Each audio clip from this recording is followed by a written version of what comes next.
I want to welcome all of you here. My name is Steve Zeltzer. I'm with the United Front Committee for a Labor Party.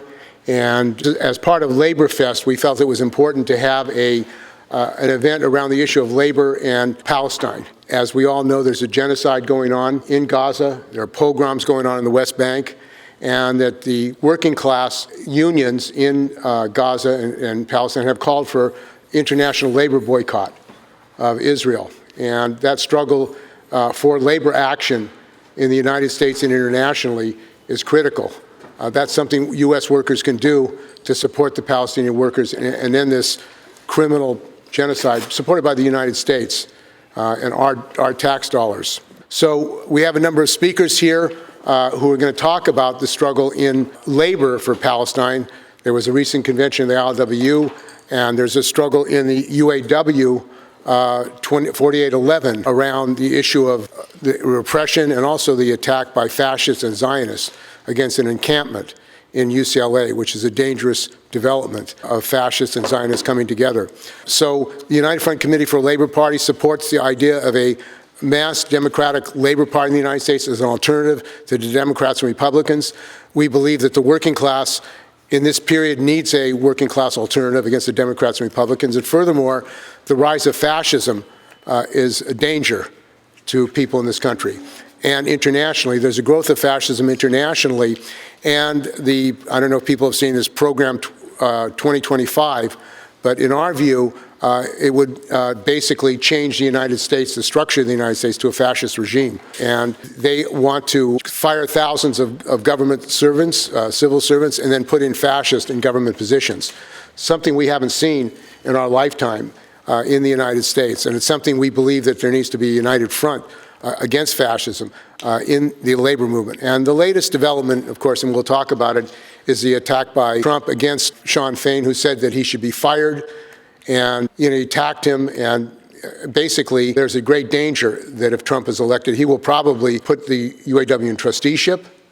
They're already under a monitor, and file criminal charges against Sean Fain.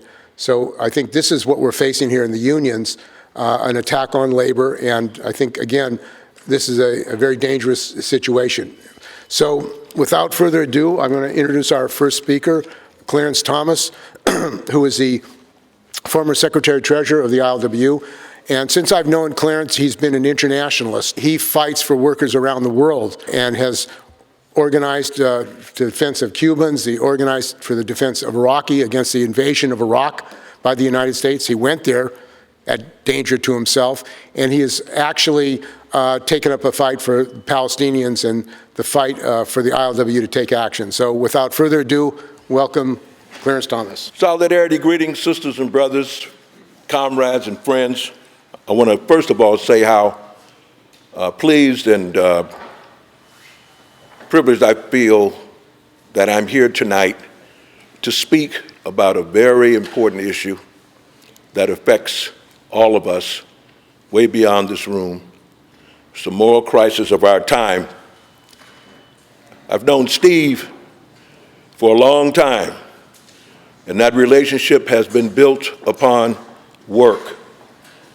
He encouraged me with the Labor Video Project, LaborFest.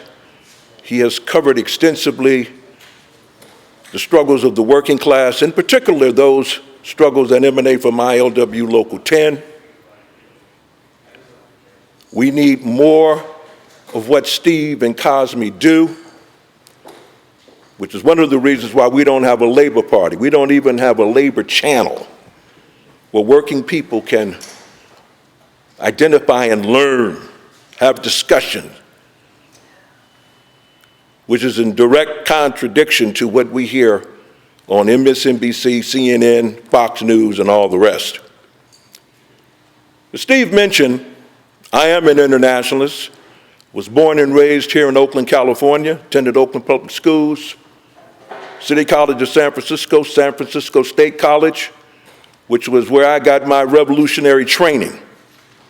Steve was also there as well. Yesterday, I attended the memorial for the father of Black Studies, a man by the name of Nathan Hare, Professor Nathan Hare. That struggle was not only about establishing a Black Studies department, the School of Ethnic Studies, it was also an internationalist struggle because we were able to develop relationships with such groups as the Third World Liberation Front, made up of Asian, Filipino, Mexican-American students, who all came together for a very important 4.5-month strike, which resulted in the establishment of the first Black Studies Department and School of Ethnic Studies. Why am I mentioning this? It is because we draw upon lessons of the past to give us direction, to give us perspective, so that we can learn how to deal with the present and the future. Let me first of all say, why should the trade union movement be concerned about what's going on in the Middle East, specifically with regard to the Zionist attacks and genocide against the Palestinian people? It is a working class issue, fundamentally. For those of you who witnessed that nonsense and insult that took place with Netanyahu just a few days ago, you would have thought you were in South Africa. The way people were getting up and applauding the slaughter, the denial of human rights right before our very eyes. And let me tell you what signal that sends to the working class. That it's okay to go into black people's home and shoot them. It's all right to shoot unarmed black folks and people of color. Mass incarceration is okay. Gentrification is okay, like we witnessed with regards to the situation with John Fisher, right-wing billionaire who was attempting to privatize public land. More importantly, a place for over 125 years. Maritime industrial activity has taken place there, and where the third busiest port on the West Coast, the Port of Oakland, resides. The displacement of Palestinians, the displacement of black folks. Steve made reference to the billions of dollars that should be going for health care, free education, affordable housing. It's going to Ukraine. It's going to Israel, our tax dollars. So you see, when you stand up against the tyranny and the genocide that's taking place with respect to Gaza and the West Bank and Palestinian territory, it's directly related to us. How many in the room know about Urban Shield? Raise your hands. The collaboration of the Israeli military. Oh, yeah, it is. Yeah, I figured you would catch on to that. There's so much BS going on, terrible things happening. We sometimes forget. Yeah, they're coming over here to teach the police departments about crowd control. This is what works on the Palestinians. It'll work here in Oakland, San Francisco, Richmond, California, LA, Chicago. Yeah. So you see, it's a tacit green light for what's happening in Gaza to take place here. It's okay. Let us not forget that Israel is a settler nation, just like the United States of America is. We cannot forget this. So, it is absolutely critical for us to be defending the Palestinians. And let me dare say this. I don't want to spend a lot of time discussing the dirty laundry of ILWU. First of all, I think there's others who will do that. But I want to get one thing straight right now. Yes, we had a convention just a few weeks ago. the 39th ILWU convention that took place in Vancouver, Canada. It was very disappointing, but it is an eye-opener for what is not only happening in the ILWU, but what's happening in the trade union movement throughout the United States of America. A very progressive, what some would call hard-hitting resolution was introduced from Local 10. It called for longshore workers to not handle military cargo going to Israel. It was voted down resoundingly. But let me just share this with you. You see, we had some, when I say we, I'm part of the ILWU Pacific Coast Pensioners Association. I'm on the executive board. I'm very active in the ILWU as a pensioner. There were wonderful speeches given by people like Chris Cotton from ITF, International Transport Workers Federation leader, Patty Crumlin, Maritime Union of Australia, and a most dynamic speech by an Australian trade unionist by the name of Chris Kane from the Construction Federation, Construction Forestry, Environmental, well, it's a long title. Suffice it to say, he's the trade union leader of a group that has quite an expansive membership. When Chris spoke, I don't know if he coined this term or not, but it immediately caught my attention and all of those who were in the convention. And that is this, quote, "Peace is union business." I repeat, peace is union business. And that struck a chord with me as a person who's been a member of the ILWU for more than 30 years. I know that the founders of the ILWU believe that peace is union business. And the reason why I know that is because if you look at our history, we have opposed the Korean War, the Vietnam War, Desert Storm.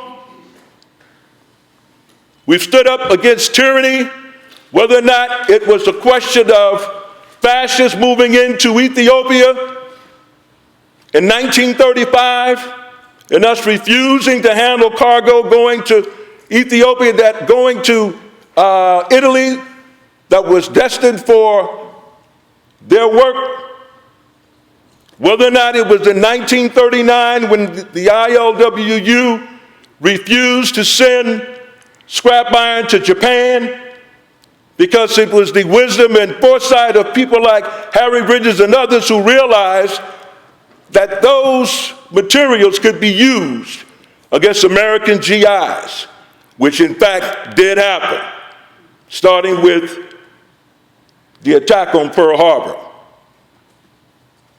The ILWU has always, not only have they stated things in opposition, but they've done things.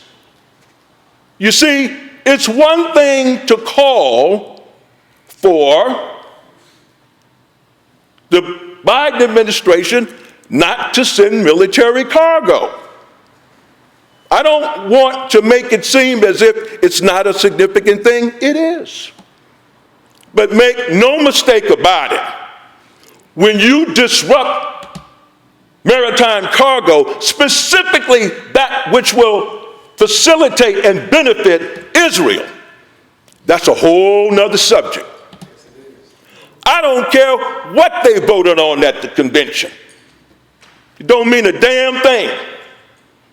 The reality is, ILWU Local 10 has been in the vanguard of the entire trade union movement throughout the world.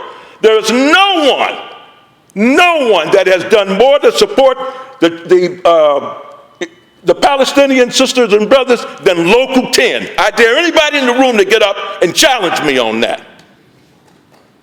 You don't have to applaud, sister. It's the truth. Why am I saying that? Because there's a difference between words, there's a difference between rallies. The ruling class, the neo-fascists, see rallies as spectacle. That's what they think it is, a spectacle. Yes, it is important, but it doesn't stop shit. I have warned the left, in particular here in the Bay Area, about what could happen to ILWU Local 10. Yes, many of you have been invigorated and have been motivated to take specific kinds of revolutionary actions where you've come to the Port of Oakland and you've demonstrated an ILWU Local 10 because of its 10 guiding principles that believe that we should treat all picket lines as if they were our own. Because we've been able to wrestle certain kinds of concessions from our employer on the basis of health and safety that put us in the position where we can support the Palestinian brothers and sisters and the Palestinian General Federation trade unions. We put our jobs on the line. Did you hear what I said? We put our jobs on the line. How many of you in this room belong to a union and have done what Local 10 has done? Put your jobs on the line for a day, for an hour. So let's be very clear about what is going on here. You see, we would be much further ahead if the ILA would have taken positions like the ILWU did. They got some 85,000 members. They're on the East Coast, the Southeast, the Gulf states, the Great Lakes, 85,000 of them. The biggest local on the West Coast has 9,000 members. That's the Port of Los Angeles, or should I say that's Local 13.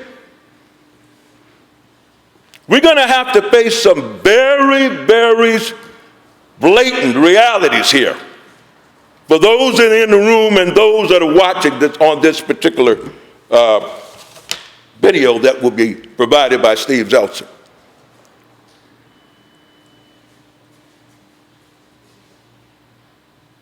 People are scared. They're very scared, and they have every right to be. But you know who really isn't scared like they should be? The ruling class, the political class, because we're like this and not like this. Why is it that the right can unite, but the left is divided? We have to take ownership for what ain't happening with the class. So I hope what comes out of this is something very tangible. Let me also make a comment about what we're now seeing amongst the working class in the United States of America. Because we don't have class consciousness, because we're separated by race, gender, religion, sexual orientation. Some people think that they're middle class when they actually are workers, but they perceive of themselves as being that because of the work that they do. I don't care if you're working on a computer or a crane or digging ditches, you're a worker. Because we are divided, they are not afraid of us. I read a very interesting article in these times. Maybe many of you might be familiar with the magazine, but they were talking about the issue that concerns many of our young people, and that is the issue of debt. Debt. We send our children to college and universities, and they're saddled with tremendous debt. And when they come out, they're on jobs and they have to work 2 and 3 jobs in the gig economy in order to make it. The point I wanted to make is this. To quote a member of the ruling class, J. Paul Getty, when you owe the bank $100, the bank owns you. But when the bank has lent you $150 million or $150 billion, you own the bank. So now, debtors are thinking about forming a debtors union. Makes sense to you? Makes sense to me. Remember I talked about being like this as opposed to being like this? We have to begin to understand that we need to act now more than ever. I'm going to conclude by saying this. I am in a tradition of a number of people that many of you don't know in this room, whose names I can mention, and I'm going to mention them because they should be mentioned. People like Leo Robinson, Ned Ingram, A.J. Mitchell, Dave Stewart, Bill Proctor, Howard Kaler, and many, many others who are what I consider militant radical trade unionists. Some have been members of the Communist Party, Marxist-Leninists, some of whom were Pan-Africanists, some of whom were black nationalists, but they all had one thing in common. They were radical trade unionists. They were all involved in the Southern Africa liberation struggles that took place in Angola, Mozambique, South Africa. They provided material support to freedom fighters. Those men that I mentioned were freedom fighters themselves. These were not officers of Local 10. These were rank and filers.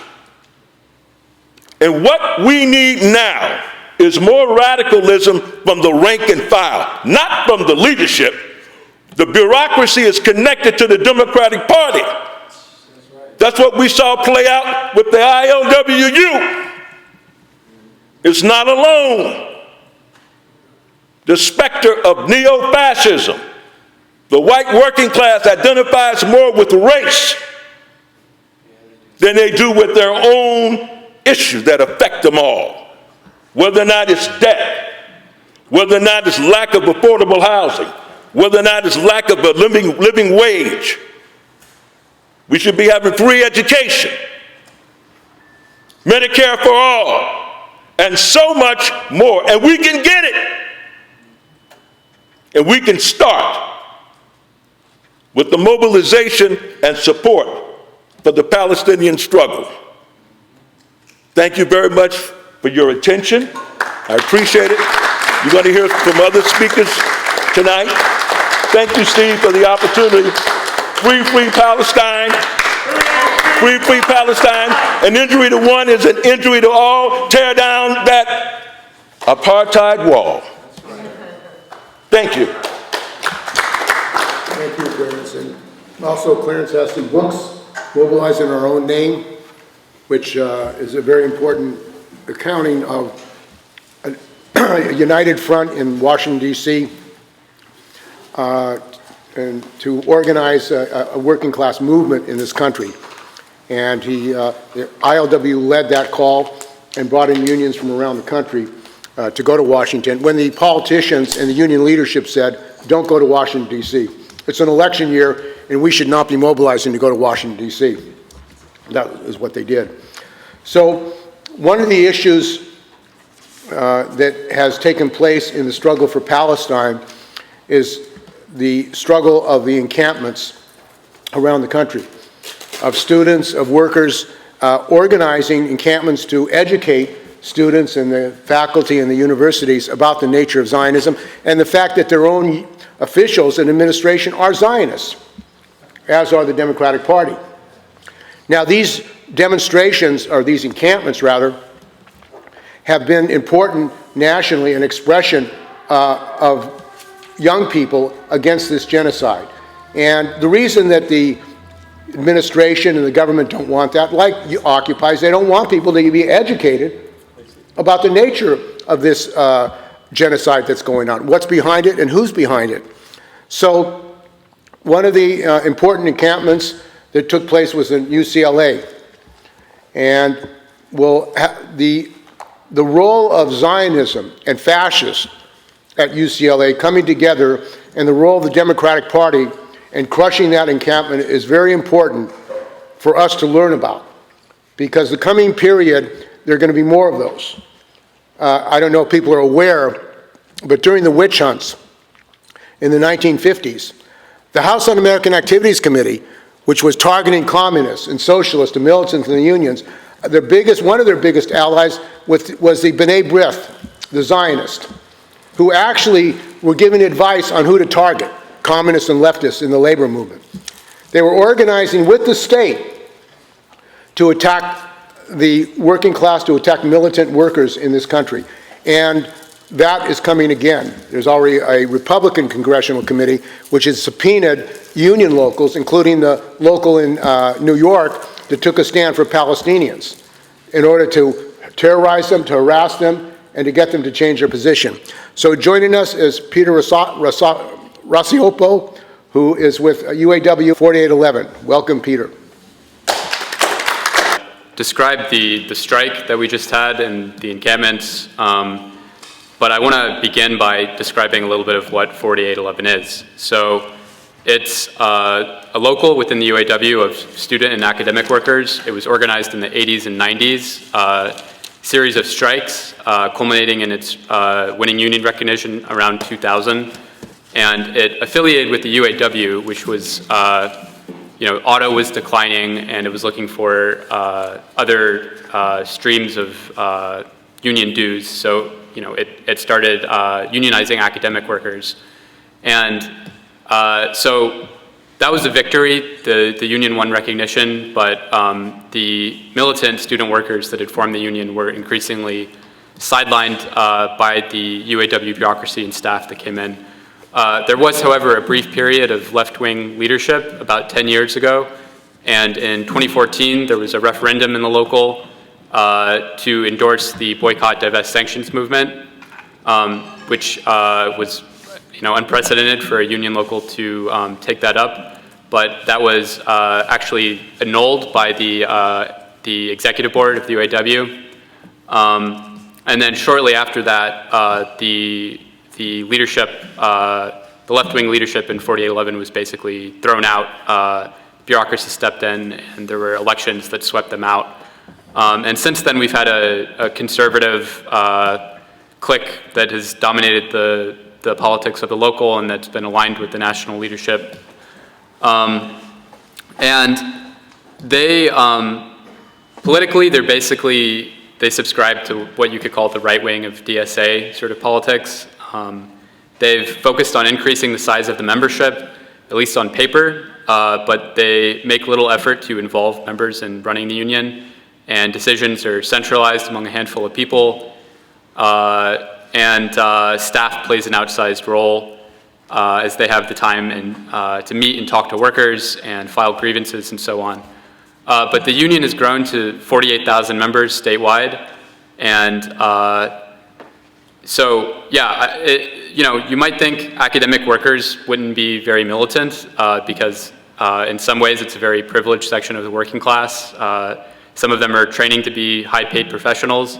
There's a wide range of people in the union, though. Some of them have working class backgrounds, and some are not going to graduate into well-paid jobs. Some will be high school teachers and any number of things that are working class jobs.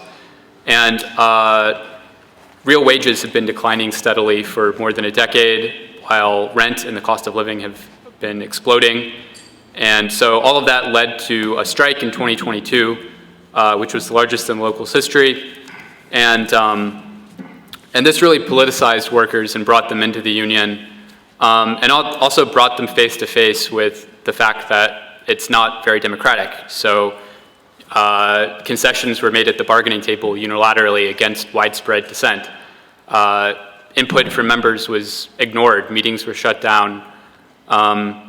And so this really, an open bargaining, there was a petition for open bargaining that pulled, I think, 600 signatures, and that was basically just ignored. So all of this really brought members face to face with this and disillusioned them with the leadership of the union, and brought together people into sort of an oppositional caucus.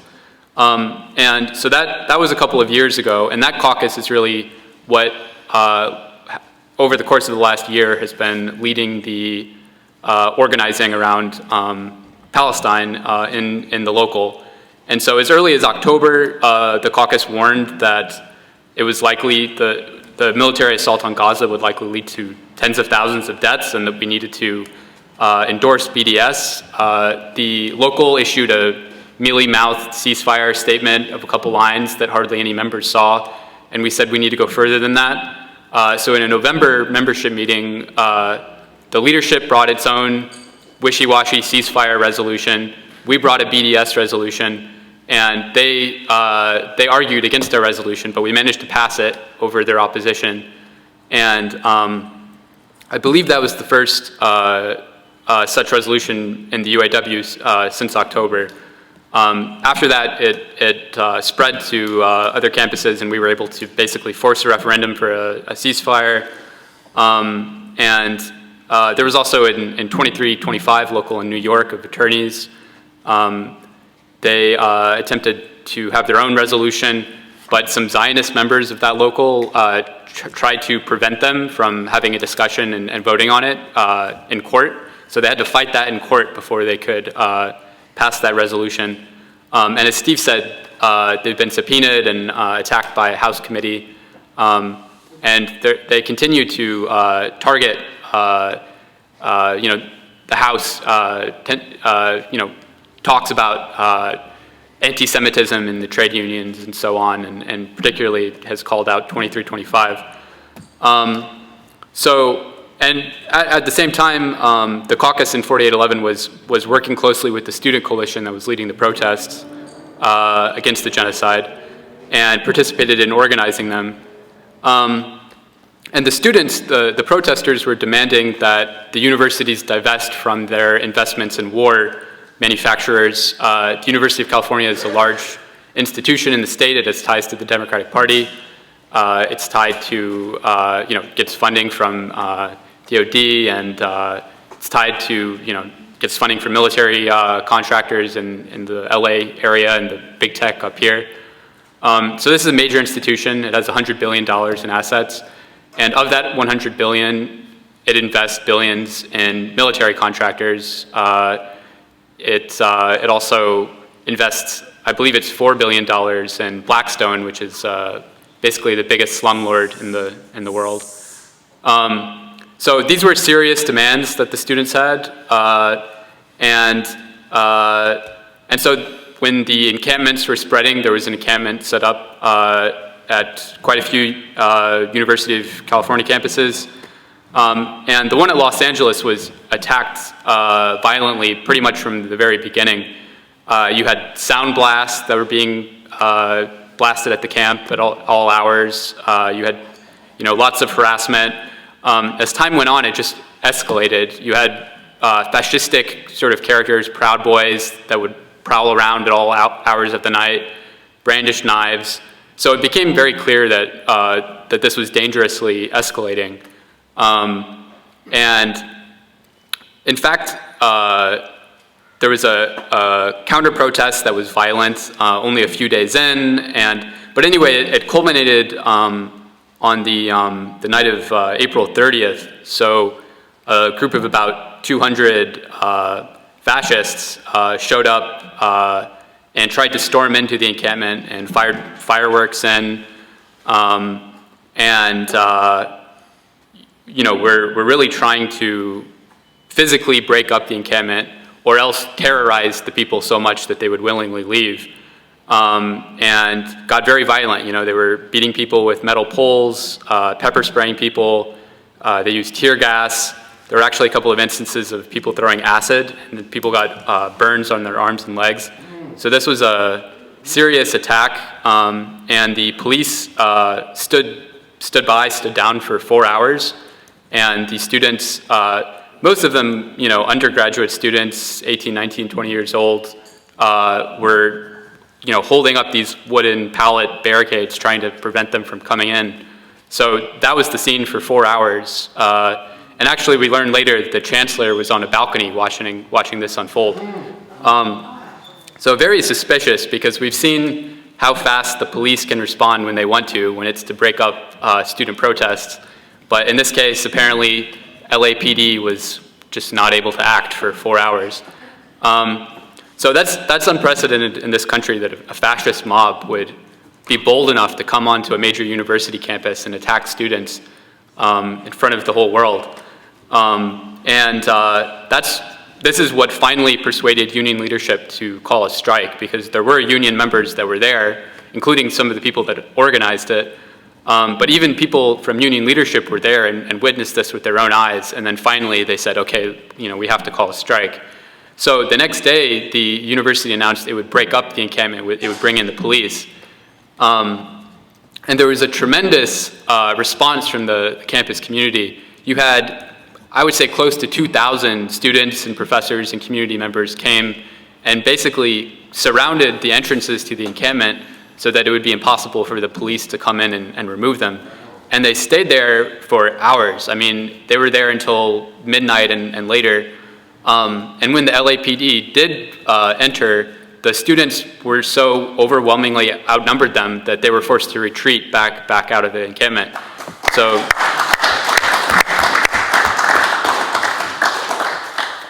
yeah, that was really remarkable to see. I mean, the determination of the students, and so they had to bring in cops from all over LA basically, and spent 3 or 4 hours before they were finally able to remove them. And all told, about 500 arrests were made across the University of California during the course of the protests. So the protests made possible a political strike, and the membership approved it. We had a vote, close to 20,000 members voted, and about 80% voted yes. It was, however, a minority strike. We had a lot of trouble mobilizing our members. I'd say less than a quarter participated. And so once the strike started, it was much like our experience in 2022. The leadership set up an ineffectual picket in a plaza that just kind of circled around and did nothing, and was discouraging and demobilizing for members.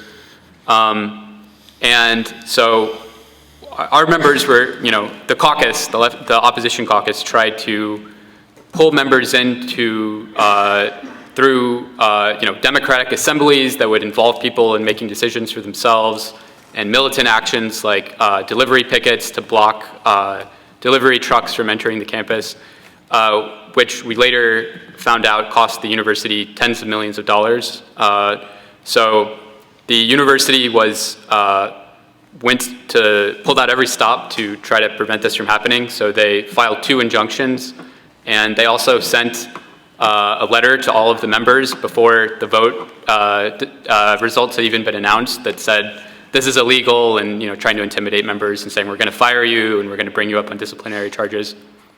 And they brought in hundreds of private security guards and police, and they would patrol around the campus and harass people. There was racial profiling and a dangerous environment where you have all of these police going around, questioning people, are you a student,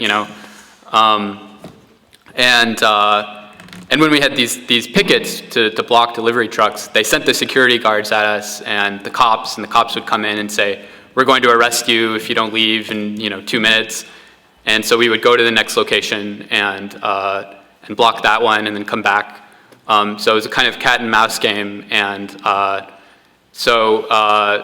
very militant, but a minority strike, and it was that was a problem that we faced throughout, is how do we keep up the energy and the participation.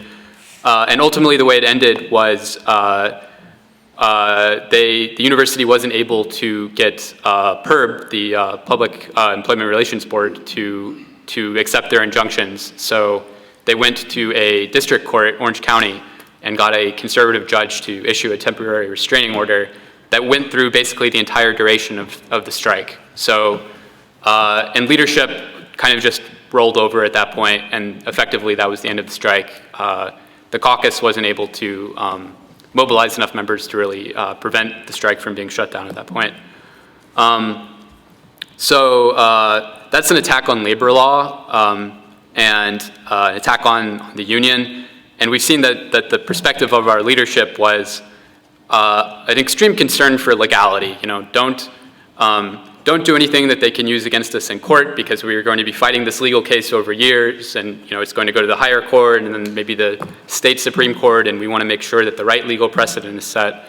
And so they're willing to sacrifice taking militant actions in order to set this precedent for labor law over the course of many years, even though what we're seeing nationwide is an attack on labor law, which is happening right now. Otherwise, you know, we've seen a lot of organizing in the UAW. We have UAW Labor for Palestine activists, and UAWD has worked on this, has a committee on Palestine organizing.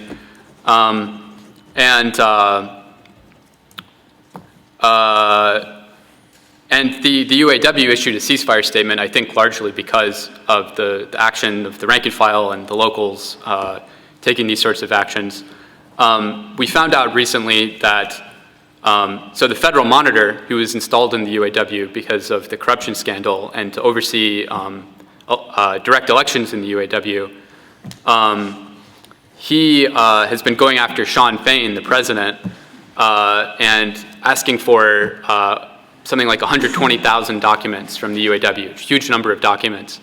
And the Detroit Daily News reported a few weeks ago that this came immediately after the monitor called Sean Fain off the record and expressed his disapproval of the UAW's taking position on Palestine. So this seems to be a politically motivated attack, and it's, as Steve said, you know, this provides a pretext for the federal government to get more involved. And, you know, we heard a couple of weeks ago Trump at the Republican National Convention call out the UAW by name. He said the UAW ought to be ashamed for auto manufacturing being moved out of the country. It's the UAW's fault, and the president of the UAW should be fired. So, you know, Fain is a political enemy of Trump. He's come out and called him a scab openly, and so Trump is, you know, wants to make an example of him. And yeah, so that's a threat to the UAW, and so I think we need to be organizing against the repression that we've seen and that we can expect under a Trump administration, and that will require an education campaign in the UAW about the threat of fascism. I guess I'll leave it there. Thank you, Peter. And that struggle is ongoing in the UAW and 4811, particularly to completely drop the charges against the students and the members of the UAW who have been arrested. And I think there's going to be more of that. I know that the California AFL-CIO did pass a resolution at the recent convention defending the strike and the workers, but there's been no political education campaign in the labor movement. This is not just about UAW 4811. This is about the danger of an attack on all workers who take action. And one of the things that we have to do is begin to educate working class people at large about these political attacks. And the trade union bureaucracy does not want to do that. And one of the reasons is they're tied to the Democratic Party. Because who was it who brought the police on? It was Gavin Newsom who brought the highway patrol in. It was Karen Bass who brought the Los Angeles police into that. So there's a direct connection, and only one person has been arrested, as I understand it, for that fascist Zionist attack. One. And they have pictures of many others. So in my view, I mean, that's a statement in itself that these Zionists and fascists are not going to be held accountable for what they did. And I think there has to be a campaign in labor that they have to be held accountable. So this meeting tonight is about the international struggle and labor on Palestine. And as we've said before, labor has the power to shut down military aid and equipment going to Israel. And there have been actions around the world by unions in Italy and other places to demand the shutdown of all military equipment cargo going to Israel. We support that, and we want to build on that internationally. That's our responsibility, as well as in this country. So our next speaker is Gullermo Kane. He is a member of the Workers' Party in Argentina. He's a deputy in the Buenos Aires Parliament. He also is a professor at the University of Buenos Aires, and he was part of an international conference that his organization hosted in Buenos Aires to build an international movement, as part of which would be to fight to defend the Palestinian working class and for a labor boycott. So welcome, Gullermo Kane. Good evening, comrades. Thank you very much to Steve, to Ricardo, to Kashmi, to all the organizers of LaborFest. In my case, I'm in the Bay Area as a guest of them through their invitation, and it's been 8 days of intense meetings and public activities to get to know workers and organizations in the area. So I'm very happy to have been part or being part of all this experience, and to get to know up close many of these organizations that we have read about, that we have been interested in their struggles, and in particular ILWU Local 10. It is proletarian internationalism, I think, is a very beautiful thing, because one can be in the other side of the world and feel right at home, because Comrade Clarence Thomas was describing an experience and a history, a line of thought and action in the working class movement, and that sort of action, it has a name in Argentina. We call it clasismo, class struggle unionism. And from as far as we can tell, I'm not saying it's the only example, but ILWU Local 10 in its history seems to be the closest thing to what we call un sindicato clasista, a class struggle union in Argentina. And this for us is a long tradition. It comes from the 60s and 70s, from the Cordobazo, where workers and students took to the streets against the dictatorship and popular uprising, where they took back the unions from the trade union bureaucracy, severing all ties with bourgeois political parties, taking back the unions through assemblies, through direct election, and discussing among workers what we are going to fight for, what ideas we're going to stand for, and using methods of direct action, not the methods of the bourgeoisie of lobbying the state, of first meeting with the state and the bosses and then seeing what to do, but going to the assembly, to the workers, and going to strike, and with severe methods of direct action to get our working class needs. So this, and of course, this is linked to the internationalist revolutionary workers' organizations and their ideas, and was this way in Argentina, has been this way with Argentina and the clasista movement in the unions. And I am, as Steve said, apart from a parliamentary of a working class revolutionary organization, I am a professor in the University of Buenos Aires, and I'm proud to say that my union is also a clasista, a class struggle union, the AGD-UBA, the Union Association of Teachers of the University of Buenos Aires, and has of course put out a resolution for immediate end to the genocide in Palestine, and participates in all demonstrations and activities in the city of Buenos Aires on the streets, and also with many teachers being part of the movement together with students to get a mass movement going for the immediate end to the genocide in Palestine and for the victory of the Palestinian resistance movement.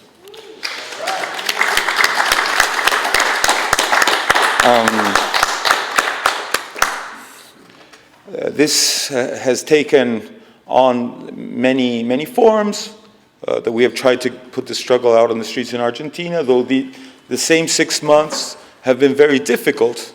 On a not unrelated topic, we've had the rise to power of an ultra-right president, Javier Milei, who is an outspoken fan and supporter of Benjamin Netanyahu, of Vladimir Zelensky, and of Donald Trump. So this is the constellation he is proposing, and these are not completely symbolic points of support. It is not, I think Clarence was going to this point of Palestine as a training ground, as an example for the kinds of offensives against the working class and oppressed people the world over. And we have this president who ended his campaign, his last active campaign, was waving a huge Israeli flag while the bombing was in the first month of bombing in Gaza. And this is the story. This is an example of the extreme reaction, of the reaction to the furthest extent. And these are the plans against the working class of the capitalist governments in general, and this ultra-right current in particular. Though we have to say, supposed progressives are funding and guaranteeing imperialist war in Eastern Europe, are funding and guaranteeing genocide in Palestine.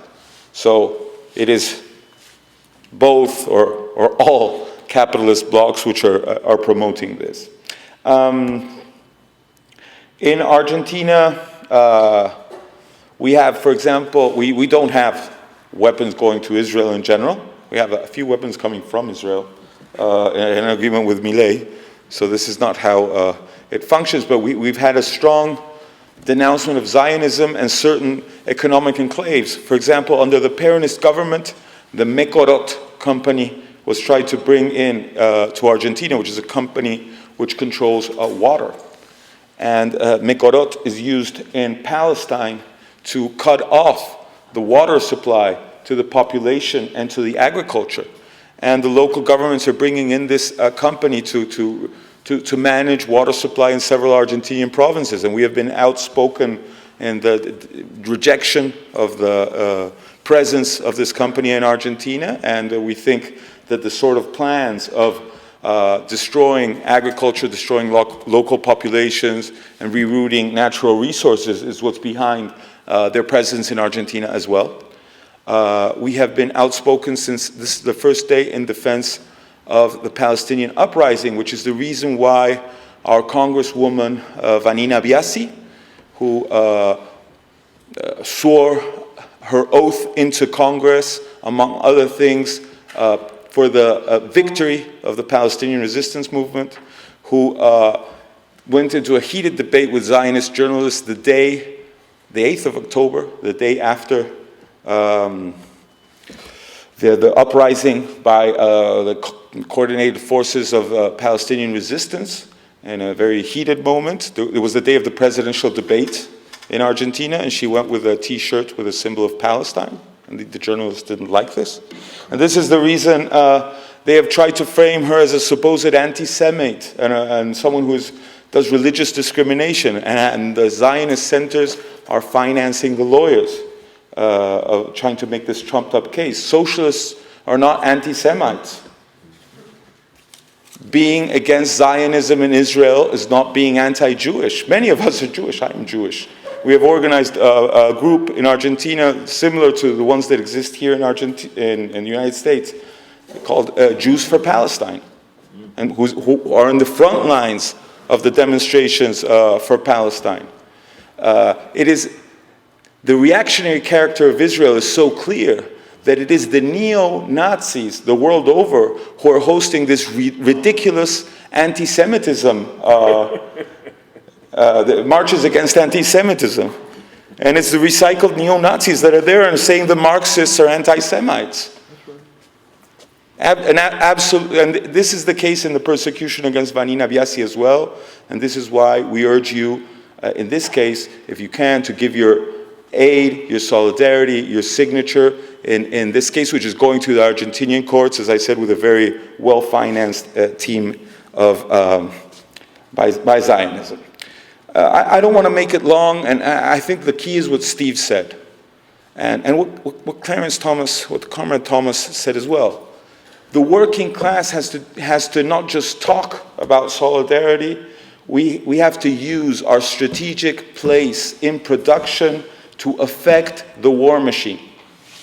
And the good news is that in recent months, we have seen multiple actions in many countries, particularly in Europe, of blocking armament factories, of blocking the ports, the harbors where the arms are being shipped. We've seen this in England. We've seen this in Italy. We've seen this in Greece and in many other cases. So I think this germ of class consciousness, of internationalism, of standing up against the wars and genocide in our workplaces is not an isolated thing, but we need to organize it. The statement Steve refers to is signed by 12 organizations from different countries. And in a moment where the left is very fragmented, we have been able to come together to do some common days of mobilization, for example, each in our own country, taking to the streets. And we have to say this, probably of those who have signed the document, the most advanced are the comrades of Sicobas in Italy, because their union has done national strikes against Palestine. And they have blocked, for example, the port of Geneva. And they have marched to the NATO bases. The comrades in Greece have also marched to the NATO base and have also participated in blocks in their ports. So I urge you to read the political statement we have been able to put together. I am sure some will have differences on some points, some on others, but we have tried to go to what we see as the main points of the moment on imperialist war and genocide in Palestine on a working class basis, and we need to open up a debate with class struggle, revolutionary, working class militants the world over, because we need international unity of action against imperialist war and the genocide in Palestine. So this is the main force of the document and the plan of action that, together with the comrades here from the United Front for a Labor Party, from the US, and with forces from Latin America, from the Middle East, and from Europe, we have started to put together. We have many different ideas. We, for example, are Trotskyists, and we're proud of this legacy, and we think the criticism of Stalinism, the bureaucratization is the only way to defend the revolutionary heritage. We are very convinced of this. But some of the comrades have other political positions. All are Marxists, all consider themselves revolutionaries, or part of the working class. We do not put these programmatic differences before the possibility of common action against imperialist war. We think united front is the method to advance in the dire moments we are living. We are closer. Imperialism, capitalist powers have us closer to a world war and to a nuclear war than we have been for decades. The reason for this is the capitalist crisis. Capitalism offers no solution. The reformist organizations that have frustrated the thousands who subjectively want socialism, who see that capitalism is sick, but they are following political alternatives that are inside the system, that demobilize, that do not organize in the workplace, that do not stand up for working class rights, because without working class independence, we are tied to the state, to the bourgeois parties, we are tied to the union bureaucracy. And Corbyn and Bernie Sanders and DSA and all of these movements, they've frustrated thousands who have participated in struggles and who have tried to look for a political alternative to try to change their reality.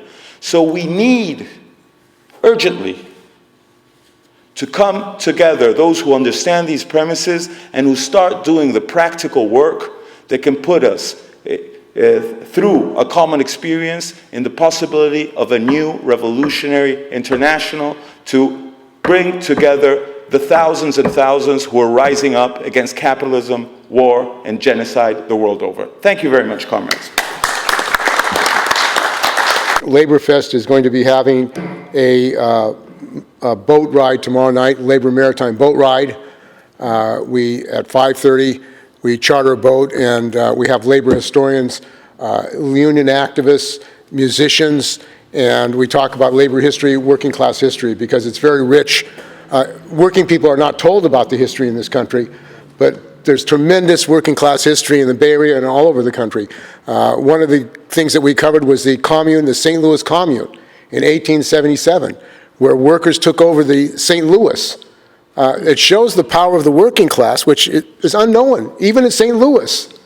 So that history is important to really understand the power of the working class and the potential of the working class for power and certainly against imperialism. So our next speaker is Joe Wagner. Joe is a longtime transit worker with the ATU in Los Angeles, who's been fighting for Palestine and attended the ILWU convention. He also apparently has been banned by his local from even raising a resolution for Palestine. So this is not unique, because in San Francisco, Liz Schuler, the president of the AFL-CIO, sent a letter to the San Francisco Labor Council saying it was banned from even discussing Palestine, because they already had a position. So they want to shut down debate and discussion, and we really need a united front. I don't know if there are any teachers here from the OEA, but at the OEA convention there was a very important development in which hundreds of teachers had a march, 300 teachers in Philadelphia at the NA convention, and the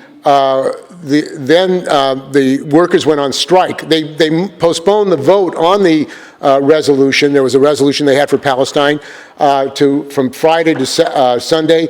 The union, the staff union, went on strike, and the union bureaucrats tried to bust the union. They took away their hotel rooms, they took away their flights, and it led to an explosion of anger by these teachers that this trade union bureaucracy is not only opposing Palestine, but is engaged in union busting in their own union. So this is the kind of character of the trade union bureaucracy that many young people, union activists, are beginning to see, that the struggle for union democracy, for workers' rights, is not just in Palestine, it's right here in the United States. We have to make that connection. So welcome, Joe Wagner. Thank you so much. Thank you, Steve, and thanks, Peter, for inviting me to participate at the 4811 encampment and to be a working class defender of the encampment. It was an honor to be there with you. So I'm a transit worker mechanic in Los Angeles, proud member of Amalgamated Transit Workers Union 1277. I'm going to try to make 4 clear points tonight. Some of the points I make are going to be points that we probably all agree on, are very simple, and others may not be something that we agree on, but that's okay. So the first point I'd like to make is this is obviously a joint U.S.-Israel genocidal war on Gaza, which even the United Nations calls the biggest open-air prison in the world. This is not just Israel doing it, and the United States is completely complicit. They're in it together right up till today. Here's a fact. Every single one of the 2,000-pound bombs that they've been dropping on Gaza were made in the United States. It's also true of the 500 and 250-pound bombs, all from the USA. The warheads are made in Scranton, Pennsylvania, the hometown of genocide Joe Biden. Another fact, these bombs, the MK-84 or the BLU-117 bunker busters, don't even touch the Hamas tunnels, which are way too deep. They're only good for one thing, and that is to do what they've been doing, leveling apartment buildings and killing everybody inside. Why are so many children and women among the victims? Because they're killed at home.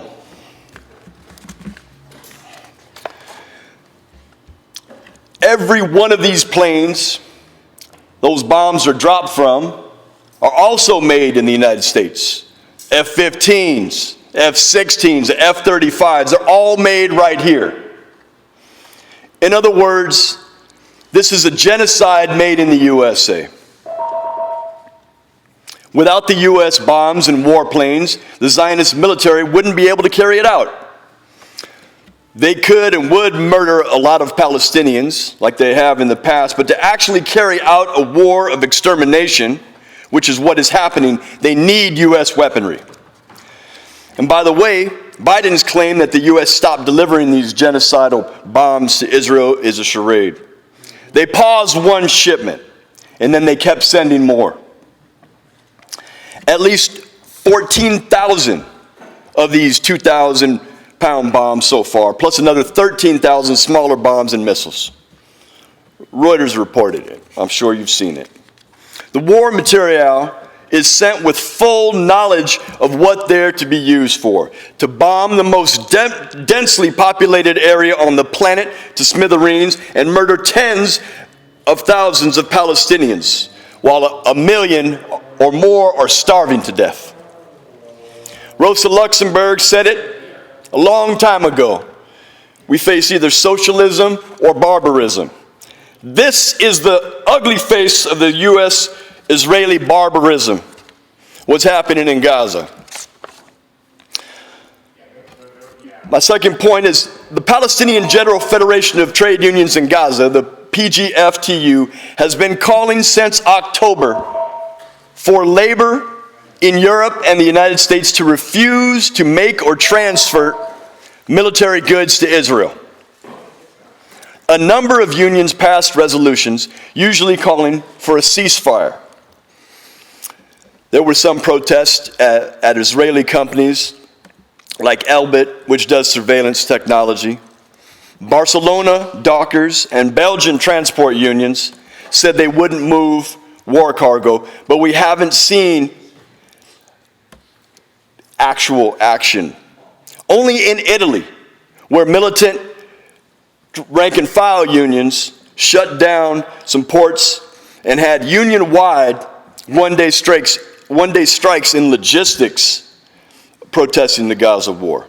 So in March, the PGFTU issued another appeal directed to U.S. unions in particular, asking that we actually carry out action to stop war cargo. I put forward a motion to that effect in my union, Local 1277 of the ATU in Los Angeles, but the bureaucrats shot it down.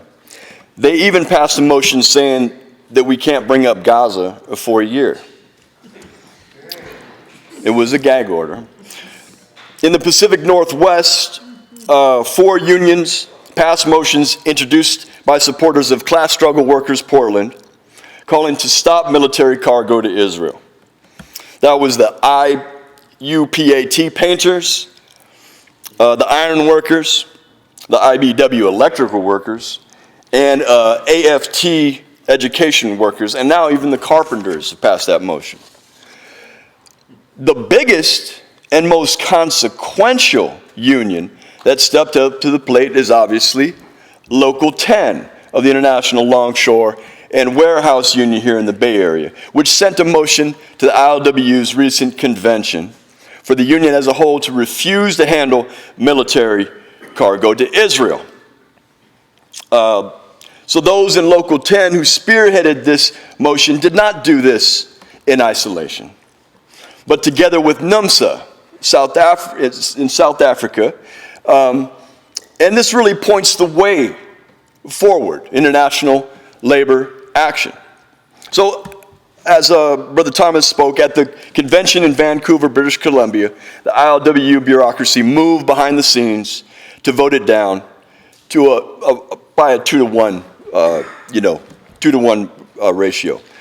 I and other West Coast Union supporters of the Internationalist Group went to Vancouver so that if that motion were to be passed, we could help spread that news internationally and could have triggered similar action elsewhere, but obviously it was buried and it remains in the hands of Local 10 to do this alone. But Leon Trotsky wrote in a 1940 essay on trade unions and the epic of imperialist decay about the integration of the trade unions into the state. And there it was before our eyes.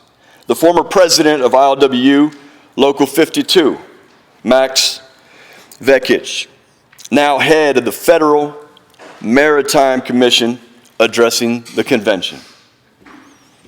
But let's not forget that the ILWU Local 10 resolution also said that the union would respect pro-Palestinian protests at the ports. Many of y'all have been at those actions. They've done it before.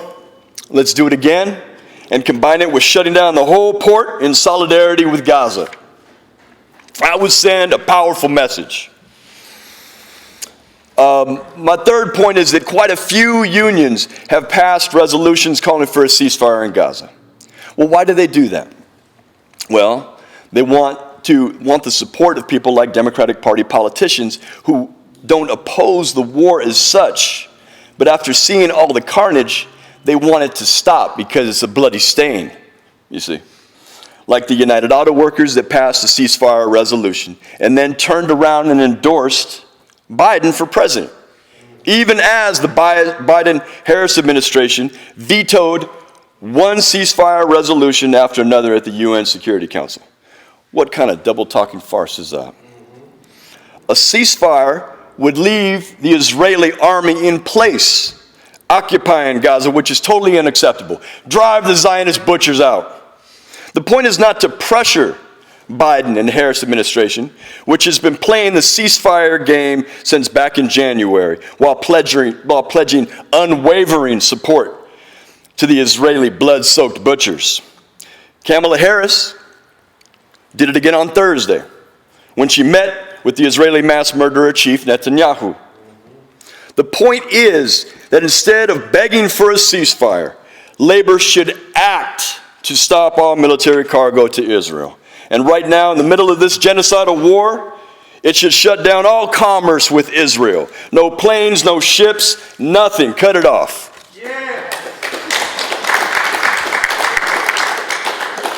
Workers should demand that Israel get the hell out of Gaza and all the occupied territories, including the Syrian Golan Heights and the border area it seized from Lebanon. And not just the military, the fascistic settlers as well. They can go back to Brooklyn.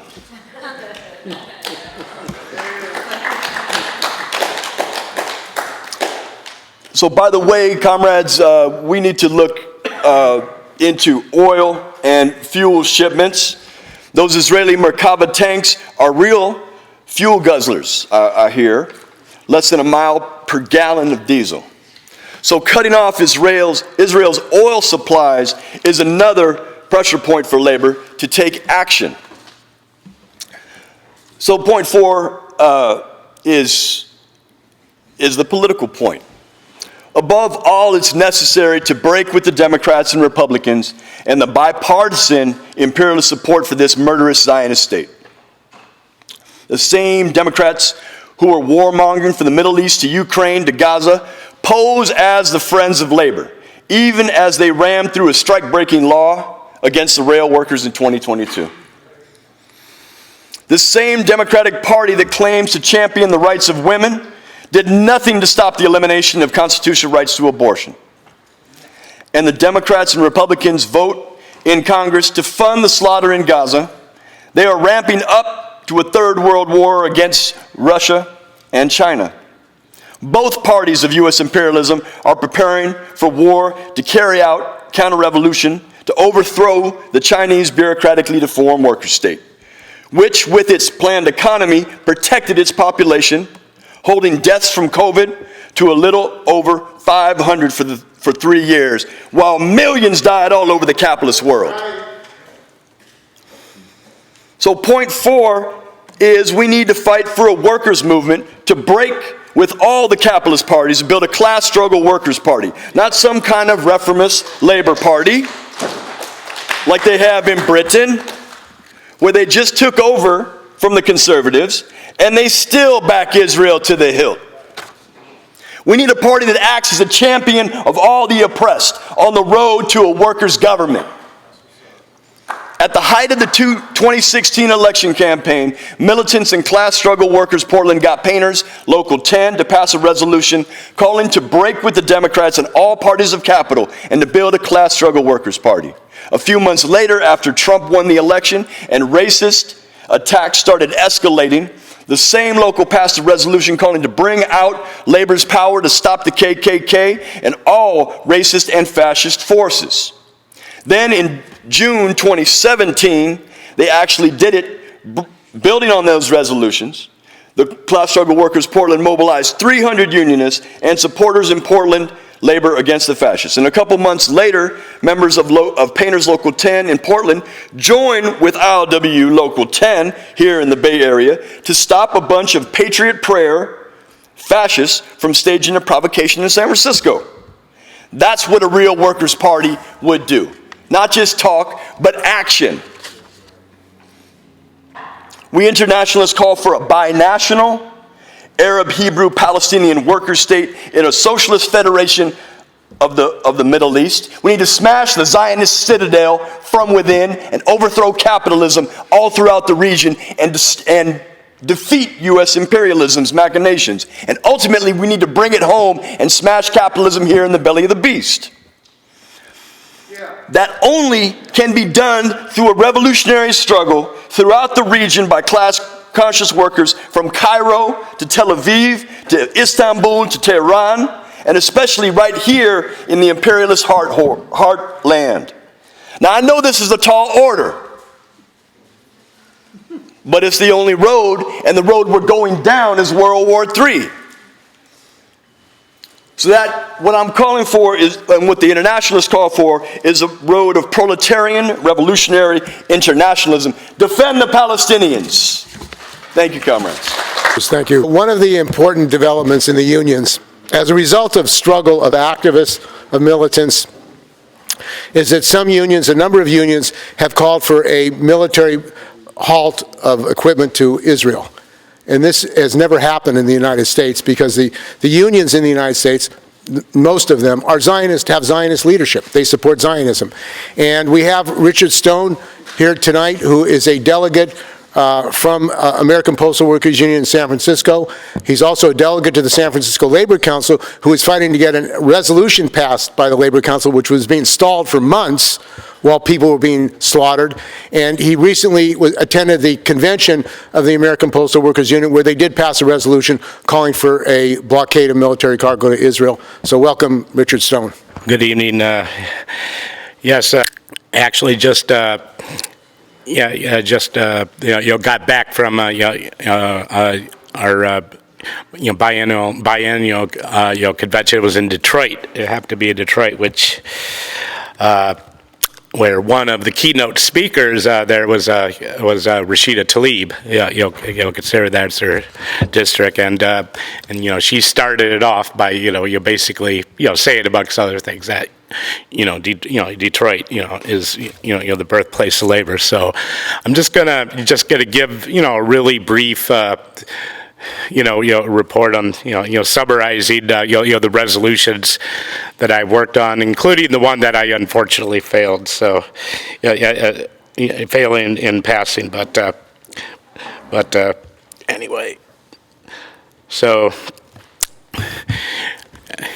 as I said, as you know, I'm with the American Postal Workers Union, San Francisco Local 2, which actually has a pretty rich history, social justice history, being one of the first of unions in 1967, I believe, a little before my time, in actually condemning the Vietnam War as being illegal, and extra added bonus to that, actually the postmaster of all people, the San Francisco District Postmaster, actually,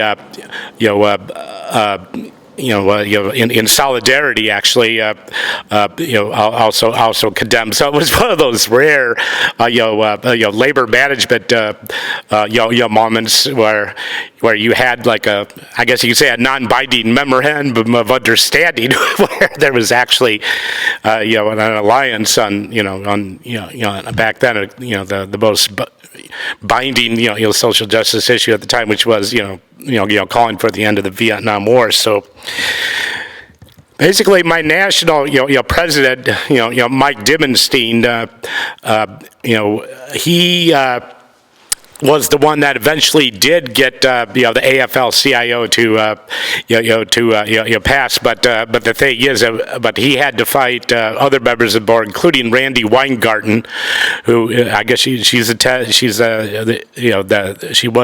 previous president of the NEA. So the thing is, it did take a couple months, and I did, pass the resolution in November, and you just bear in mind, the language. I'll just be reading the resolve that the SFAPW call for an immediate ceasefire of all parties, both Israeli and Palestinian, in order to allow the necessary humanitarian aid via the borders, release all the hostages held by Hamas and Israel, and all other problematic diplomatic negotiations to occur to preserve all human life and preserve the permanent displacement of the Palestinian people from their homeland. So that was successfully passed in November, but when I submitted it to the San Francisco Labor Council, it took quite a long time for it to pass, and at the time, the Labor Council meetings were conducted at, the IBEW, Local 6, and they were, and they were met by the Palestinian Labor, the Palestinian, Labor Front. They were out there, protesting, in earnest, and even though I did eventually, pass an extremely watered-down resolution, it was basically the one that I just read you, so I won't repeat it, but it did include the language of the support of the student encampments, because that was something that had just just occurred. So they allowed me to, oh boy, if you put in a friendly amendment for that. So it was, and as little of a accomplishment was it. I guess I felt good enough that we were at least able to get that far, but still, it was just a short-lived, thing, feeling of satisfaction. So, and as a result, due to the noise complaints, this is just, it was just so fucking bizarre. The IBEW and I guess members from the IBEW, I'm not really sure, but also neighbors were actually complaining to the IBEW. So the Labor Council didn't even San Francisco Labor Council didn't even conduct a meeting in June, which I just find completely amazing and appalling at the same time. And now they're conducting them, at least on a temporary basis, at SCIU, 10-1. So, under the convention, as because there were so many resolutions submitted, for some reason mine, our locals didn't get, didn't get submitted. But it turns out that the resolution committee just didn't just put it forward. So, but the thing is. There was a couple of resolutions that were passed there, and one of them actually called for an immediate ceasefire, and the other one called for a permanent ceasefire. Now, at first I was confused, but then I looked at it that the reason being that there were two different resolutions, because the National Executive Board, the only way you could actually pass for them to prove it was was they had to strike out they struck out the language of a permanent ceasefire, but instead called for an immediate ceasefire. And and I'll just quickly read the resolve. It says the body of the American Postal Workers Union endorses the principle of American APWU National Executive Orders called for an executive ceasefire, the release of hostages, and urgently needed to aid the people of Gaza. But I should actually go back for a minute. We were like one of the very first national unions to actually, post, a statement on our national website, and it was in November 8, and it was pretty much in line with what I wrote because I know that at the time that considering that Mark Dimmenstein which was actually quoted at the New York Times as being an anti-Zionist Jew who believes in a one-state solution. So I was really really proud that not only did he say that, but to actually see it published amongst others in the New York Times. But the thing is the strong resolution that was actually put forth by the Puerto Rico area local and the Albany, New York local, and it basically says that resolved that the 27th biennial American Postal Workers Union calls on the United States government to halt all military aid to the Israeli government and to stop using our tax dollars for one more year, and be it further resolved that the United States government advocate for and promote an immediate and permanent ceasefire, provide urgent humanitarian aid to the people of Gaza. I tried to insert a friendly amendment that because in the whereas where it there was where it says whereas unions represent the majority of organized workers, including the AFL-CIO, have joined. Excuse me, that's the wrong whereas. The American Postal Workers Union stand for equality, justice, social justice, human and labor rights, and international solidarity with all justice and peace. So I tried to insert language to, because neither of these resolutions actually said anything about, the student encampments, and unfortunately got struck down. But at least I tried to, get that in. But it, unfortunately it failed. But so that's but. I must say, though, that Rashida Tlaib gave a really stirring, 15-minute, speech, and this was just like 2 days prior when she was like sitting when Boo Boo Nutty Fruitcake, was giving his, his. I don't even know what to call it. I just found it really shameful that even though I was really proud of the fact that she was holding up the, your war criminal side. That I just found it really daunting that none of the other, members of Congress, came to her aid. Not that any of us should be surprised, but still, considering, the implications of him being there, and I mean, the new Prime Minister of England recently stated that if Netanyahu ever sets foot, on Great Britain soil, that he will be arrested. So I was kind of surprised because, the Labor Party has, unfortunately, has taken a little bit of a turn to the right since the days of Jeremy Corbyn. But at least, the new iteration, of the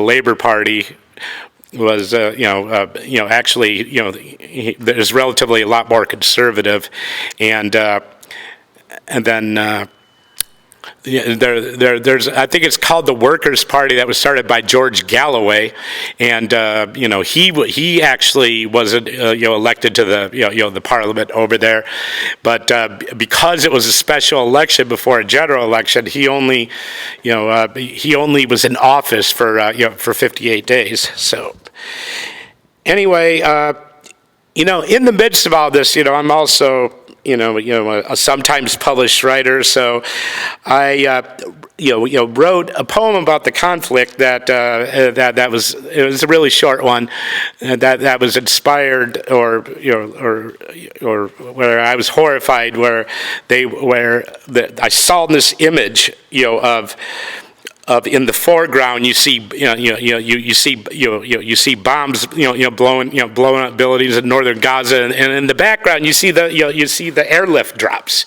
So the thing is, it was a picture where you could actually simultaneously see receiving aid and getting bombed at the same time. So I wrote this short poem, and I'd like to close it with this. It's called Feast and Destruction, and this is a poem for all the people in Gaza. Skinny, shaky fingers pointing towards the smoke-filled sky, dropping simultaneous offerings of feast and destruction. U.S.-made bombs dropped by the chosen few, ruling over the very pointy hexagon that is railing down genocidal tracks and U.S. freedom pallets, parachuting crumbs of gas-lit sustenance for those who resist death, hunger, and settler colonial occupation in an open-air prison where over 2 million bodies are on lockdown while their minds remain defiant and embraced in the court of worldwide public opinion, railing against a Zionist regime propped up by the two-party death machine in light of the 2024 death match coming to you soon, plotting down a bloody campaign trail, highlighting at the gates of AIPAC and other conventions to despair. WWF Deathmatch 2024, white warring fucks. In the We're Seeing Red corner, Agent Orange Julius Caesar, and in the We're Feeling Blue corner, Dinosaur Joe Apocalypse Now. For you got to get your Zion if you want to play all the way to Election Day, in spite of the greener pastures of Jill Stein and Cornel West, breathing the fire of life-affirming electoral polity to activists worldwide, clanging bells of justice for the beleaguered Palestinian community, and a massive joining of arms, whether in Dearborn or Gaza, San Francisco or Tel Aviv, Washington, D.C. or the Knesset. Let the voice of reason bring forth the ceasefire and cage the rabid dogs of war and spay and neuter the military-industrial complexity of the mindless blathering drones flying over the embattled land of Palestinian self-determination and the right of return to sanity, to a land where the olive branches once again will bear the fruits of sustainability and justice for all. Thank you. Richard. So our last speaker is Lisa Milos. Lisa is a member of UPTE in UCSF and has been a longtime fighter for Palestinians. She's a Chilean American and has been fighting also to expose the role of the AFL-CIO, which has a thing called the Solidarity Center, funded by National Endowment for Democracy, $75 million, operates in 62 countries, and actually is supporting U.S. imperialist interests. So welcome, Lisa.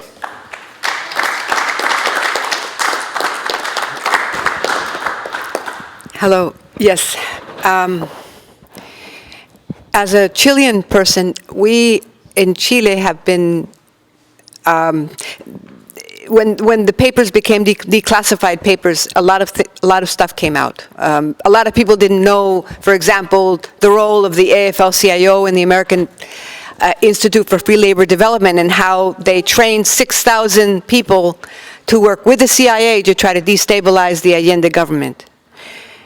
And I began learning more about Palestine over the years. I mean, I remember back in 1983, and there was it was after the Shatila massacres, that there was a meeting at the Women's Building, and where a lot of the left was there, and the conversation was going on where there was people there within the left that were saying, how can we attack Israel? How can we do that? And people were crying about it. And I was wondering, are you crying for Israel? Really? I mean, by that time, people already had found out the role that Israel had played in selling arms to the Pinochet regime. In the 80s, though, Israel was also selling arms to the Rios Montt government. So we've been dealing with labor imperialism for a long time, for quite a long time. And And things I learned even more recently during these past few years was that the American Federation of Labor actually helped create the state of Palestine. They funded the Histrodut, which was the Jewish supremacist union in the 1920s in Israel, which would boycott businesses that hired non-Jews because they wanted to place the Jewish workers above everybody else. That was the 1920s, before the State of Israel was formed. And since then, obviously, the American Federation of Labor then became AFL-CIO, continued its trajectory of being the right arm of the imperialist government of the U.S. in a lot of Latin America, not only Chile, but a lot of places.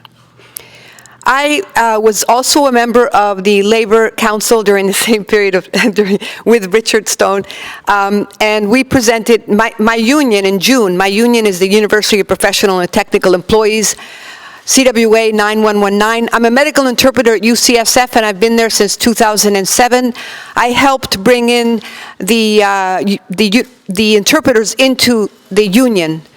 The union represents about 18,000 healthcare professional and technical employees of the University of California, as well as 3 adjunct faculty at 3 community colleges in California.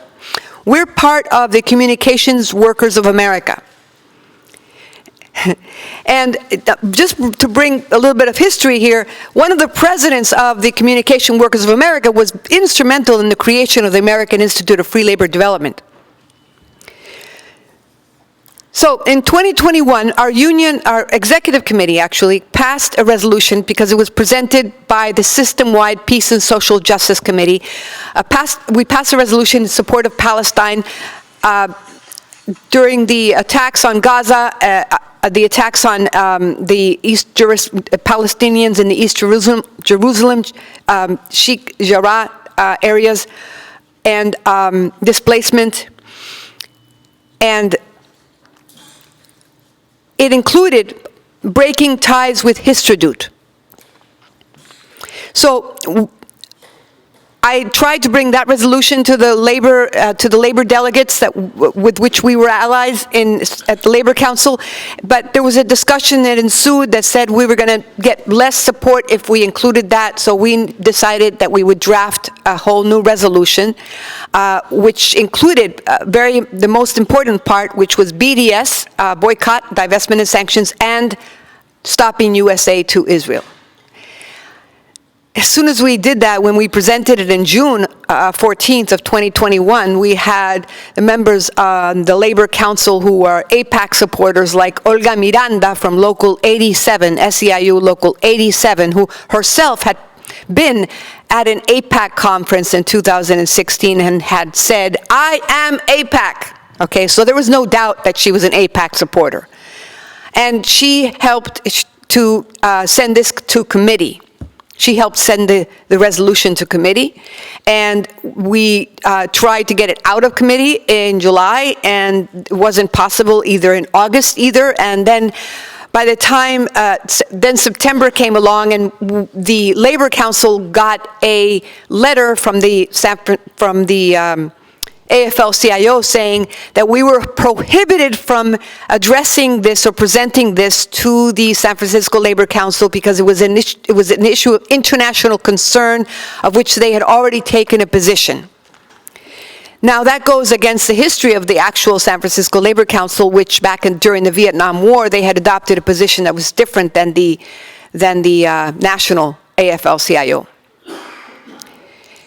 Nonetheless, I took our resolution and I basically the idea was to write up a resolution to bring to the CWA convention, which was in October of 2021, and we brought it to the resolutions committee. We did presentation, but it was not recommended. But I was still insisted I was going to bring it to the floor, and during this period of time, the new leadership of my union was less than supportive of this, and he basically strong-armed a lot of the delegates to not support it and not second it for my own union. And so I was able to rely on the seconding and the support of other CWA locals, such as one in Wyoming, a Colorado local that had passed a resolution on Palestine. And I tried to get it onto the floor, but it was voted, it was considered out of order by the chair. That was in October of 2021. Since then, at the Labor Council, we did get a resolution passed in support of Dr. Rabab Abdulhadi, who is the founder of, and a scholar and a professor at San Francisco State University and founder of the Arab Middle Eastern Diaspora Studies. And she had been and continues to be attacked by the Israeli supporters. And at that time, she was facing an attack directly by the San Francisco State University president and by the company Zoom, because she was having her classes held via Zoom. Remember that this was also during the COVID. So she was having those classes via Zoom, and Zoom just canceled her classes. And San Francisco State University was, trying to get her removed. So luckily, the California Federation of Teachers supported her. They brought a resolution. We brought a resolution to the San Francisco Labor Council, and they did support that resolution. They did support that, and they were not able to do that to Dr. Rabab al-Duhabi. So the struggle within these different unions, I must say that there's been, since then and now, during this period of time, there's been some amazing things that have come out, but also a lot of worrisome issues that have come out that we need to probably discuss and bring forward, bring to the forefront. During this period of time, for example, as a CWA member, I joined, CWA signal chats, the organizing within CWA nationwide. This is something that also happened during 2021 when we organized nationwide as well, but which stopped, all of a sudden stopped in 2021 after the Zoom, the Zoom demonstrations and the victories from there, all of a sudden it just stopped. So this time, I was hoping that experience of stopping would motivate people to say, hey, this time we can't stop, we have to continue. And unfortunately, there were the members on the CWA Signal Group, which were members of the News Guild primarily, from around the country, were involved in more of an internal talk. They were keeping things internally, trying to reach their union bureaucracy, their leaders, to try to get them to pass a resolution for a ceasefire. And they met with them, and they talked with them, and they tried, and they tried, and they tried, and they didn't get it at that time. They didn't get a resolution for a ceasefire from the News Guild during a time when journalists are being massacred.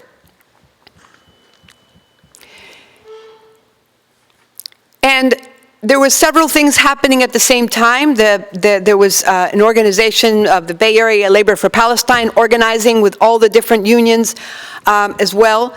And there was a demonstration going to be happening in December 16th. And during that time, I was, asking, let's endorse this. No, but we're really not a group. We really don't represent all CWA. Well, there was a whole bunch of excuses given. And unfortunately, even when I was asking for, okay, then let's vote on it, no, because there's only 70 of us on this chat list.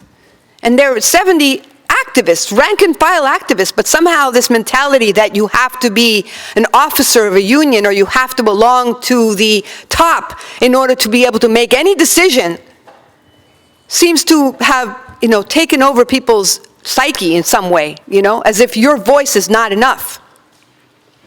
So I was insisting, and I was also insisting on the issue of bringing forth organizing in order so that we could go to the CWA convention and present our a resolution at the CWA convention. I've got to, okay, I'll try to wrap it up as best as I can, okay. So the problem was at the time was that no endorsement happened from that particular CWA group for the Bay Area Labor for Palestine. And then we had a teach-in at, the Bay Area Labor for Palestine had organized a teach-in at one of the Oakland high schools or elementary schools, which, by the way, got closed down, so we ended up having to do it on the lawn. And luckily, we were able, within Bay Area Labor for Palestine, we had brought up the issue of Histrodute several times, and they felt that maybe the messaging could be put forward later regarding Histrodute, but they were willing to have a teach-in on Histrodute, which we were able to hold at that teach-in. It was very good. There was about 25 people that came to that workshop, and a lot of very important information was brought forth by long-term historical activists who were there, like Jeffrey Blankford, his last name, yeah, I forget people's last names sometimes. So it was an amazing, it was a really good teach-in. Then there was the May 1st demonstrations. There was 2 demonstrations. If people remember this past May 1st, the one, May 1st one in San Francisco had Jobs with Justice. And even though there's no disparagement meant, but there is a strong level of Democratic Party control over the labor movement in San Francisco. Okay, let's not, there's a strong level of Democratic Party control. And there's another event at Oakland, another major demonstration in Oakland. Well, the local community, immigrant community, was the one that traditionally had organized the May 1st demonstrations. And so we had a representative going to those meetings. And even though I had been invited to attend, because I am also part of that community, my mother was an immigrant and an activist for immigrant rights, and I have been too in my, during my life. I felt that because it was the Bay Area Labor for Palestine was going to be present, I said it's okay. Better that somebody, a representative from Bay Area Labor for Palestine, go there. At the same time, we were organizing in UPTE as UPTE members for Palestine because we had not been able to make any headway within our own union regarding that. Okay. And again, at this time, again, there was people that we were presenting. We need to bring forth a messaging in our messaging regarding Histrodute. We need to bring that forward. That needs to come to the forefront, because that's what the General Federation of Palestinian Trade Unions are asking for. That's an ask. Break ties with the occupation trade unions. It's there. And again, there was side. No, maybe next time, no, no, people are not going to understand, no, this and this and that. And then when I asked, okay, who's going to speak on behalf of Bay Area Labor for Palestine, again, I was not given any responses. And then I finally found out that there was not going to be a speaker from Bay Area Labor for Palestine at this May 1st event. That's what I was told. And I said, how can that be? I said, this is May 1st, we're part of the coalition. No, it's because they were not organizing it. Again, so as a result of that, I was kicked out of that one too, that signal group too, okay? I was kicked out of the CWA one, I was kicked out of the other one too. Now, I want to make something perfectly clear. It's not about me, okay? It's about the issues that we were presenting, okay? And when you're presenting issues and when you're dealing with a union bureaucracy like the one I deal with, I was also, by the way, kicked out of the Labor Council, okay? You remember that, right? Okay, okay. Because, why? Because I was presenting at the Labor Council the issues having to do with Palestine, the issues having to do with fighting supporting the ILWU, right? supporting the ILWU against Don Fisher when I was confronted by the executive director and the president saying, Labor supports the A's stadium. I said, what, the ILWU isn't Labor?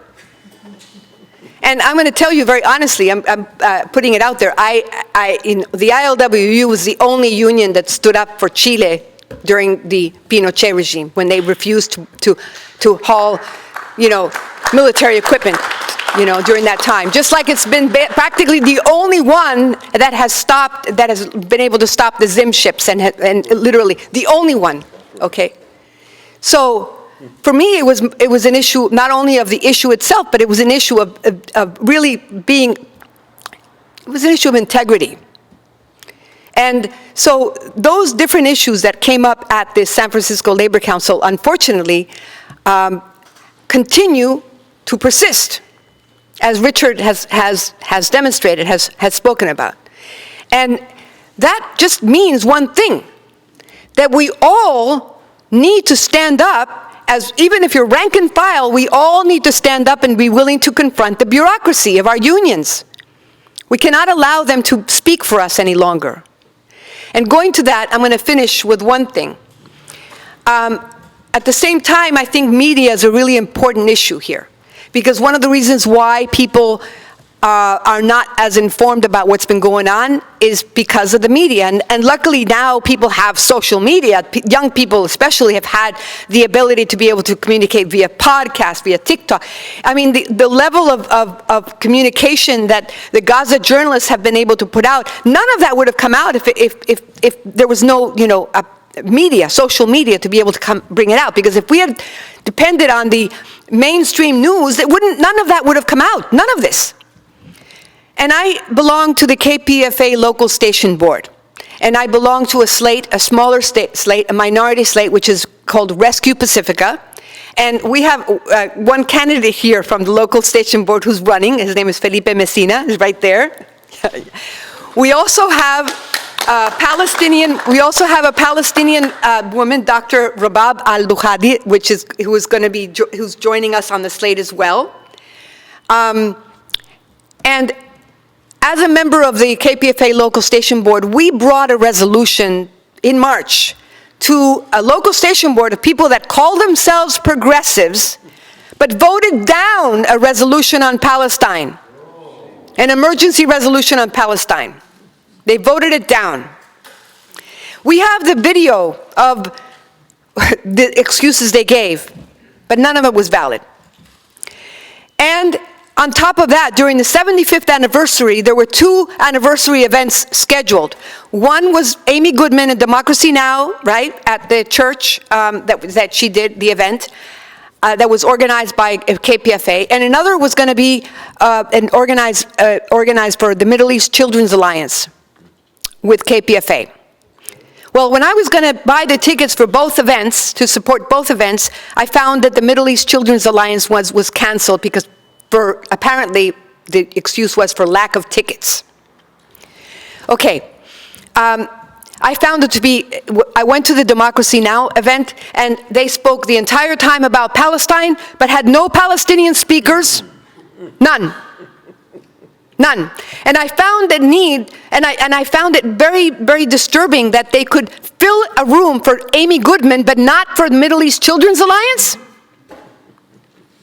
I found it incredibly disturbing, so I spoke up after the event. I didn't interrupt any event, I spoke up afterwards. Not many people know what's happening in Pacifica Network. The Pacifica Network has 5 stations, including KPFA, but there's been members of the Democratic Party, the Paul Wellstone Democratic Party, to name them specifically, okay, including people that are within the progressives, considered progressives within this community, which are Carol Wolfley, Sharon Adams, Christina Huggins, who happens to be who happened to have been a CWA union rep, okay, as well. I can name also Sherry Gendelman. I'm naming a few. Pacifica Network has also WBAI in New York, which actually broadcasts the electronic intifada. The only program that can be reliably pro-Palestinian on KPFA is Flashpoints.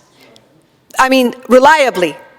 I think the Arab and the Middle East is supporting also. But there's a lot of right-wing kind of, there's warmongering going on KPFA from Tom Hartman and Ian Masters, where they're literally telling that the ceasefire would help Hamas, they said. Okay? And we have Philip Moldari saying that we need to send more arms. I mean, I think he said that, right? I remember he said something to that effect, but I'm not sure. I don't want to... but I know that he's been putting forth some very, very troublesome kind of statements lately, and it's very, very, very disturbing. So what's going on at Pacifica, and why am I mentioning Rescue Pacifica? We need your help. Anyone who is subscribes to KPFA or should talk to people who are subscribed to KPFA to vote the Rescue Pacifica slate. Why? Because Pacifica Network has been dogged by the protectors, by New Day, whatever you want to call them, Pacifica Safety Net. They've been sent to court one after another after another. They've been trying to change the bylaws to make it into self-designating corporate board environment. They've been basically trying to take over Pacifica Network for a long time. In fact, the court cases were trying to put Pacifica into receivership. The FCC complaint by Sherry Gendelman against WBAI ended up biting everybody in the butt, because now we have the FCC on Pacifica's, on all of the stations. What will happen with the Trump presidency? You think all they're going to do is just use that as an excuse and get rid of Pacifica? They already named Pacifica in the Project 2025. So we need to make sure we have the people who believe in real democracy, media democracy, the people who believe in anti-imperialist programming, the people who believe in anti-capitalist programming, the people who believe in anti-war programming, because this is the last remaining network, independent terrestrial network left in the country. The last one. So I'm asking everybody here to contact people who are subscribed, everybody that you know, 5 people that you know who might be subscribed to KPFA, and ask them to vote for the Rescue Pacifica slate. And we also need pro-labor programming, rank-and-file labor programming. Steve Zelser's program, which was just 1/2 hour a week, was taken out. Frank Sterling's program, First Voice Apprenticeship Program, which was actually teaching young people about social justice issues and training them in radio, was taken out as well. So we really need to try to keep a hold of Pacifica, because that's the last one we have. And there's 5 stations and 200 affiliates. Thank you. Thank you, brothers and sisters. And there's going to be a rally press conference on the 31st. At 12 noon in front of KPFA. So if people want to be there, if they can be there at KPFA on the 31st at 12 noon, we're going to have speakers about this issue of Zionism, about the issue of fascism, the danger of the shutdown of Pacifica. It's a real threat. These people are not playing games. And we have to confront this reality and defend our democratic rights and defend the voices that are on KPFA, because there are voices for Palestine and KPFA, and I'm sure the Zionists and the capitalists don't want them on the air at all. So we have to defend those voices.